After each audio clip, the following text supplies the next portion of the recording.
E aí, aqui, Original Pessoa. Eu não tenho nenhuma religião, mas recentemente, não lembro direito quando, mas recentemente, eu decidi aceitar Jesus, a figura de Cristo como Salvador, né? E isso foi uma encrenca, desde que eu me lembro, isso foi complicado. E desde que eu me lembro por gente, por pessoa, né, como diz a expressão, foi complicado aceitar Jesus por vários motivos, né? Porque, a princípio, Jesus eu nunca achei um nome bonito. Jesus Cristo sempre achei legal. Agora, Jesus, tipo assim, Moisés, Jesus, Abraão, sei lá, Abraão é um nome mais bonito que Jesus, na minha opinião, né? Então eu nunca gostei desse nome. E E a história de Jesus em si também não era legal, porque ele é um cara que morre. Por mais que ele ressuscite depois, ele, entre aspas, abandona a gente, né? Ele sobe e deixa a gente aqui. Então eu nunca achei legal essa história de Jesus Cristo, sabe? Poderia falar mais coisas aqui que sempre me deixaram assim com o pé atrás. Mas acredito que várias pessoas também possam ter esse pé atrás por motivos iguais ou não. Por exemplo, um motivo que eu sei que as pessoas geralmente não se agradam quando se trata dos ensinamentos de Jesus é aquela história de dar o outro lado do rosto se você for agredido, né? Aí você vai lá e vira outra face. Eu acho que o pessoal não gosta muito disso não, viu? Pra ser sincero. Então, não é diferente eu chegar aqui e falar, olha, foi difícil para eu aceitar Jesus. Porque se você for analisar mesmo de fato, muitas pessoas ficam meio assim quando se trata desse assunto.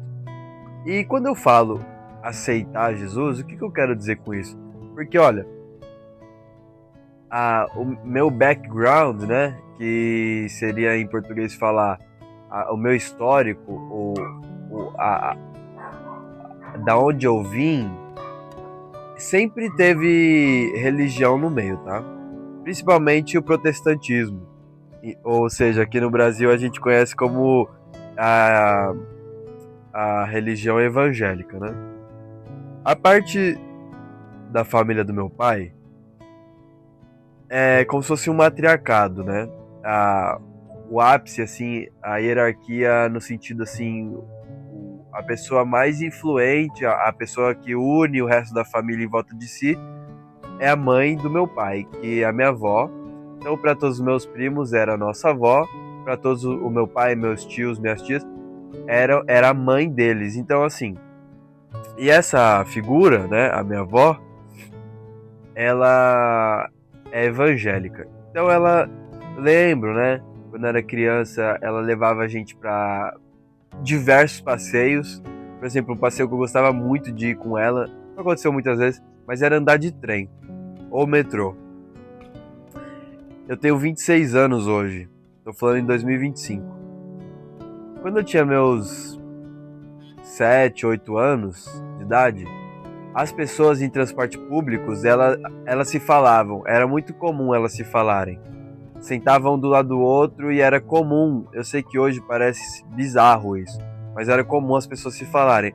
Óbvio que nem sempre a conversa rendia muito, ou às vezes tinha gente que falava menos, falava mais, rendia de algum jeito, mas era comum as conversas acontecerem. Tá? As pessoas se comunicavam mais, elas eram mais unidas, né? Se acontecesse alguma coisa, se tivesse alguma coisa estranha, as pessoas se tocavam, se falavam, se movimentavam. Hoje eu sinto que as pessoas estão muito mais solitárias. Então esse era um passeio bastante bacana, ainda mais que quando chegava a pessoa que vendia dentro do ônibus, trem, metrô, uma trufa, um amendoim. que ela comprava pra mim e pros meus primos aí, que era a alegria máxima, o auge do passeio, né? Outros passeios que elas faziam, por exemplo, ela levava a gente pra igreja, né? E não vou falar o nome, porque eu acho que ela frequentou mais de uma casa, né, ou instituição de igreja durante a vida dela. Eu lembro que teve vez que eu vi uma pessoa ali que teoricamente estava endemoniada, né? E eu via o exorcismo, eu via aquilo acontecendo. Eu nunca acreditei naquilo. Eu sempre achei que era forçado, sempre fui convicto que aquilo era uma atuação. Mas eu sempre, por outro lado, gostei das palavras que eram faladas ali na hora da pregação da igreja. E também sempre gostei da egrégora da igreja em si. Gostava da reunião, gostava que o pessoal fazia música dentro da igreja. Eu sempre achei isso muito bacana, porque assim, o pobre, ele raramente vai poder aprender a tocar um instrumento, e quando ele tem a oportunidade, quase 100% das vezes é por causa da igreja. Então é violão, é piano, é cantar, é o que seja, por causa da igreja. Então eu sempre gostei, né, da igreja em si. Agora, Jesus é aquela história.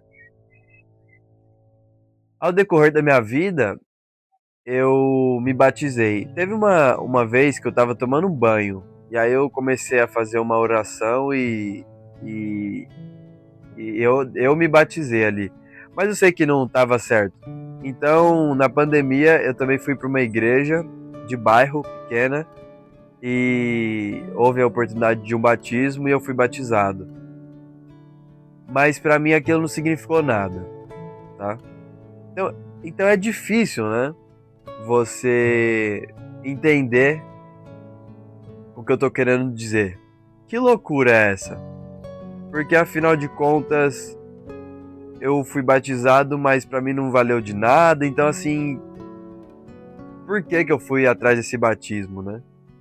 Bom, eu acho que vale a pena experimentar as coisas nessa vida, né?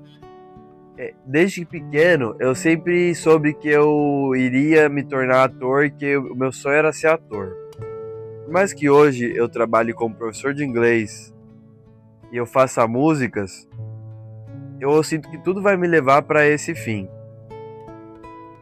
E eu ouço, quando eu ouço falar alguma coisa de tal ator, de atrizes, no que diz respeito à formação desses profissionais, eles sempre dizem que a experimentação é uma parte, quase o principal do treino deles, né?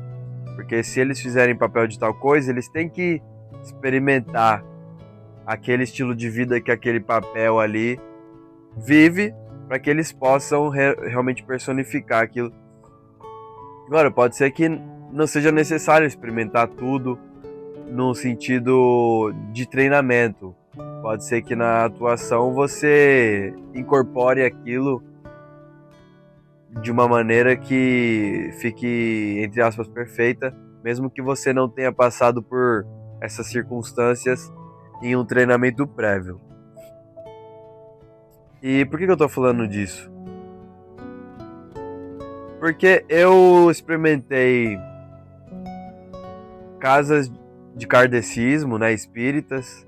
Eu experimentei casas de umbanda, candomblé, pouquíssimas vezes, essas duas, tá?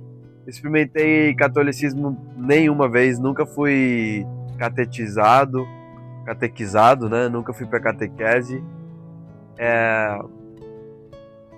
Eu acho que se eu fui pra uma missa na minha vida, 2, 3, no máximo estourando 3, foi muito.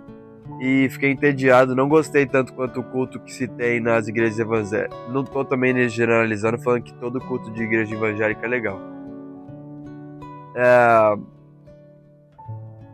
Mas eu sinto que a fé do evangélico, o clamor que ele tem ali durante o culto, carrega mais fervor. Ok, que eu posso estar completamente enganado pela falta de experiência, né? Então não tô afirmando nada, ok? Só tô falando da minha experiência, que foi poucas vezes na igreja católica e tal. Experimentei pouco, mas eu sempre tive o peito aberto para experimentar. Inclusive, estava falando disso aqui em um vídeo prévio, né, também, de que a minha mente é super aberta para falar sobre essas coisas. Então, isso pode me colocar num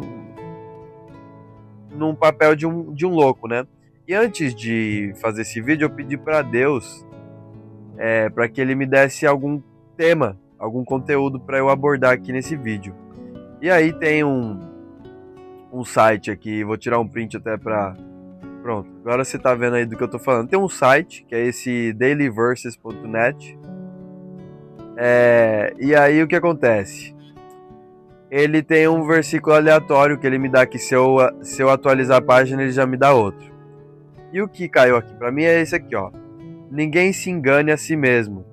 Se alguém dentre vós se tem por sábio neste mundo, faça-se louco para ser sábio. E é o seguinte, eu nunca tive problema para ser considerado louco, tá? Nunca tive problema para ser considerado louco. Olha, eu não vou ficar aqui dando meu testemunho de vida. Se eu for fazer isso algum dia, eu acho que não tô sentindo que essa é a hora. Mas o que eu tô disposto a compartilhar para exemplificar isso é o seguinte. Eu como o ser humano que eu sou, esse homem que eu sou completamente maluco. Sou completamente fora da casa. E a gente tem que ter cuidado para interpretar essa parte aqui. Qualquer texto a gente tem que ter cuidado para interpretar, porque eu tirei um versículo de, talvez isso aqui seja até do Velho Testamento. Ou seja, cadê o contexto disso aqui? É fácil também você tirar um trechinho de um livro, um textinho, e falar que aquilo é a sua verdade única.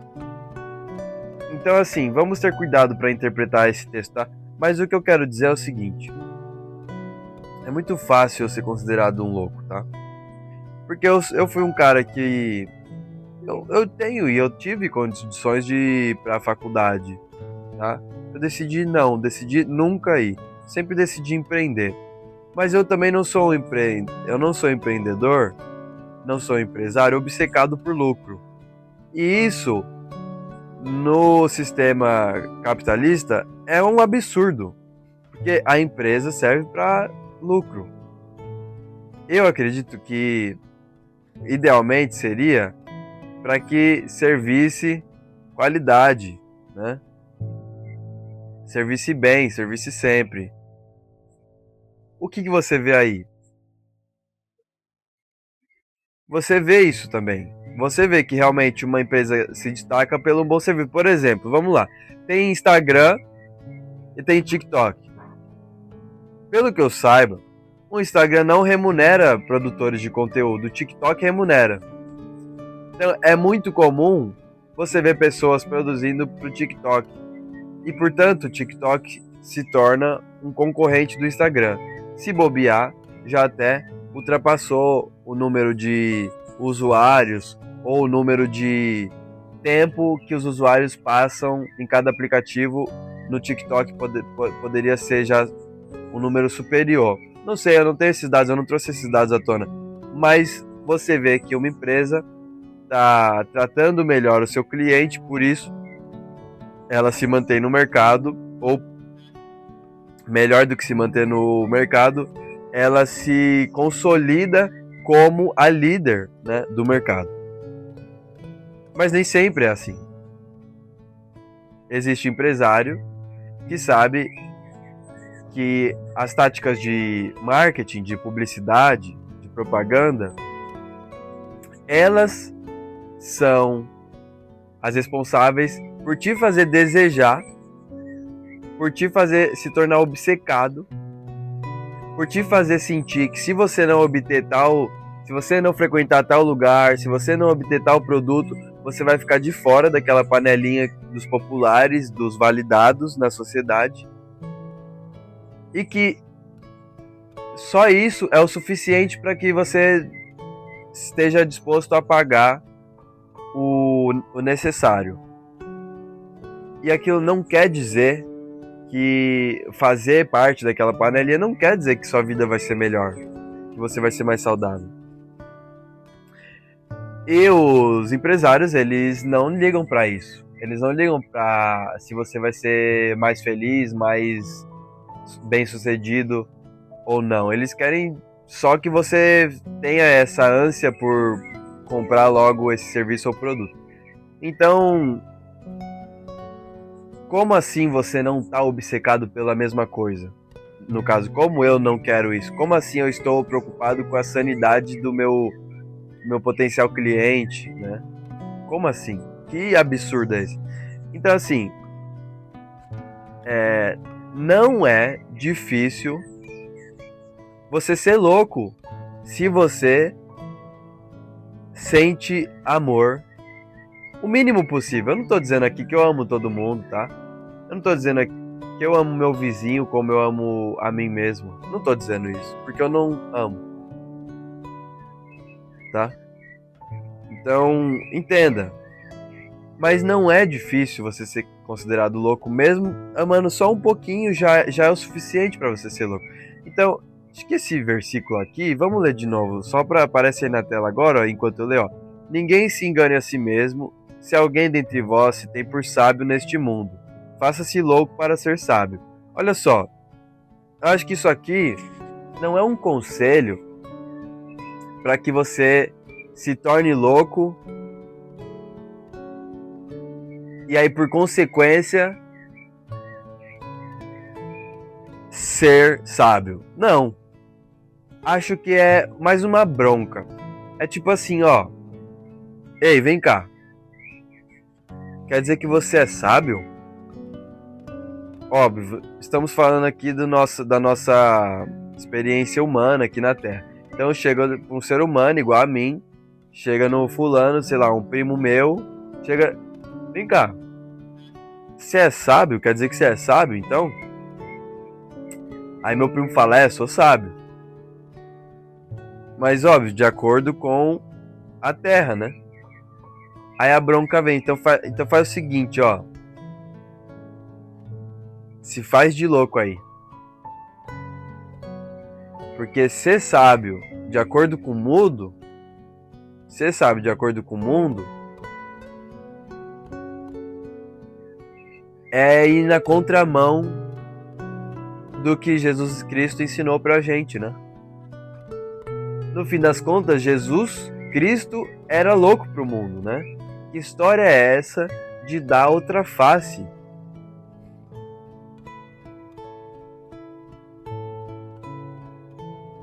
Que história é essa de acabar um vídeo sem concluir, sem chamada para ação, sem dizer, se inscreve no meu canal, curta aí o vídeo, compartilhe com seus amigos, deixe um comentário. Que história é essa de acreditar que só reflexão já é suficiente? Que história é essa? Que história é essa de ter um canal relativamente grande, capaz de ser monetizado e decidir não monetizar para que a experiência da sua audiência ao assistir seu vídeo não seja ruim, no sentido de ser interrompida por uma propaganda no meio, antes, no fim do seu vídeo? Que história é essa?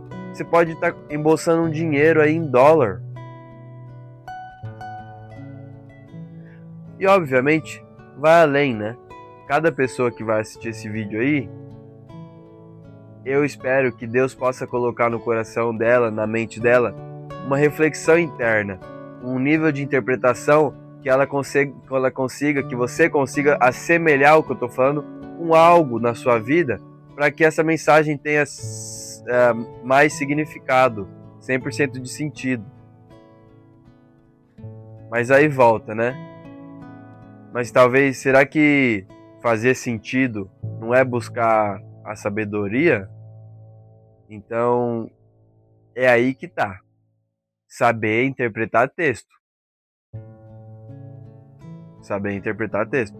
Acho que Deus não tá dizendo pra gente ser louco e andar pelado e voltar pra selva.